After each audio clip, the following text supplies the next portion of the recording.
Crise au sommet du football camerounais. Décryptage des tensions entre la FECAFOOT et le MINSEP. Chaîne Cameroun Vision 2025.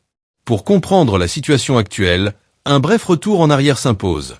Depuis son accession à la tête de la FECAFOOT en décembre 2021, Samuel Eto'o a affiché une volonté claire, réformer le football camerounais de fond en comble. L'ancien capitaine des Lions indomptables voulait briser les pratiques opaques, professionnaliser les championnats, valoriser les talents locaux et redonner une image forte à la sélection nationale. En face, le ministère des Sports, dirigé par Narcisse Mouel-Combi, a souvent été perçu comme un acteur influent, parfois trop présent dans la gestion technique et administrative des sélections nationales. Un jeu d'équilibre s'est instauré, souvent marqué par des tensions sourdes. Mais en avril 2024, un acte va mettre le feu aux poudres, la nomination surprise de Marc Bry par le MINSEP comme sélectionneur des Lions indomptables. Une décision prise sans consultation formelle de la FECAFOOT, pourtant seul organe reconnu par la FIFA pour gérer le football dans le pays. Samuel Eto'o n'a pas tardé à réagir. Il a contesté la légalité de cette nomination, dénonçant une violation des statuts de la fédération et une ingérence dans ses prérogatives. Ce conflit de compétences a jeté un froid entre les deux institutions. Pour les observateurs, il ne s'agit pas d'un simple désaccord sur un nom, mais d'un bras de fer institutionnel aux multiples ramifications. Depuis cette nomination, les événements se sont enchaînés à un rythme effréné. 1. La tentative de conciliation avortée. Le Premier ministre Joseph Dion-Gut a convoqué une réunion de conciliation à Yaoundé, réunissant le MINSEP, la FECAFOOT et Marc Bry. Mais selon plusieurs sources, la rencontre a tourné court. Samuel Eto'o aurait quitté la salle, furieux que les décisions soient imposées au mépris des textes de la FIFA et des statuts de la FECAFOOT. 2. La nomination d'un staff parallèle. Quelques jours plus tard, la FECAFOOT nomme son propre staff technique, dirigé par un entraîneur camerounais, contestant ainsi la légitimité de Marc Bry. Résultat, 2 staffs, 2 visions, et une cacophonie à la tête des Lions. 3. Les médias s'en mêlent. La crise est abondamment relayée. Chaînes de télé, radio, réseaux sociaux, chacun y va de son analyse. Certains soutiennent Eto'o, voyant en lui le rempart contre l'ingérence étatique. D'autres défendent le ministère, arguant de la souveraineté de l'État sur les affaires sportives. 4. L'intervention de personnalités publiques. Dernier épisode en date, l'intervention choc du politologue Martial Owona sur Vision 4. Son coup de gueule contre cette polémique qu'il qualifie de distraction nationale relance le débat. Il déclare « Vos histoires de Lions indomptables, MINSEP, FECAFOOT, ça nous apporte quoi, même ?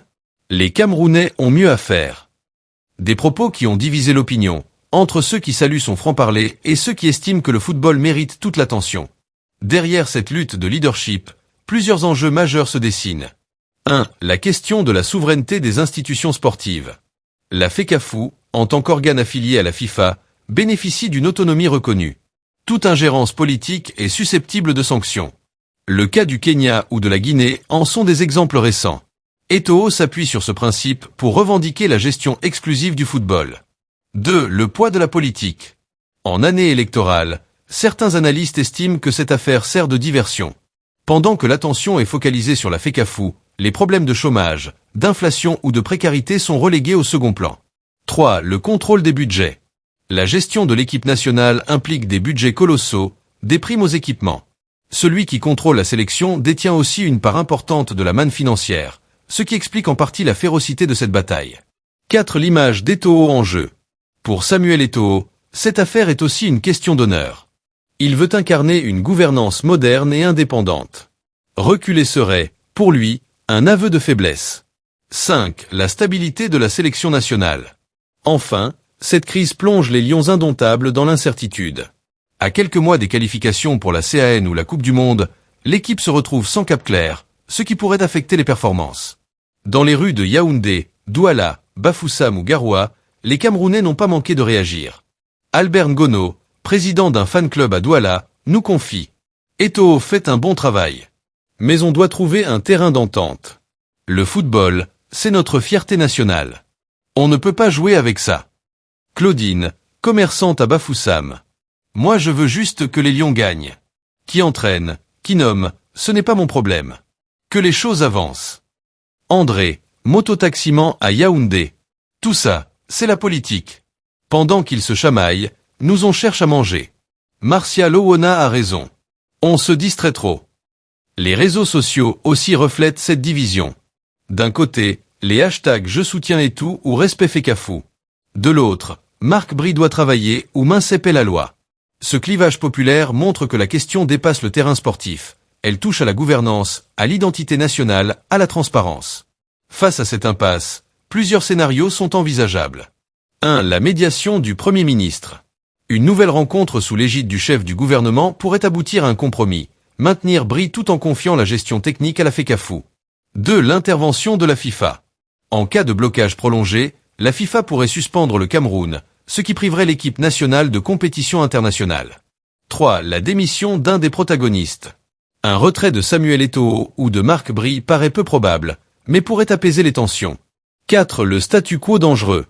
L'option la plus risquée serait que chacun campe sur ses positions. L'équipe nationale se préparait alors dans un climat délétère, avec des conséquences directes sur ses performances. La crise entre la FECAFOOT et le Mincep révèle bien plus qu'un désaccord sur un entraîneur. Elle cristallise les fractures d'un système où les institutions peinent à travailler ensemble, où les égos prennent souvent le pas sur l'intérêt général. Mais dans ce tumulte, une chose reste certaine, le football reste une passion nationale.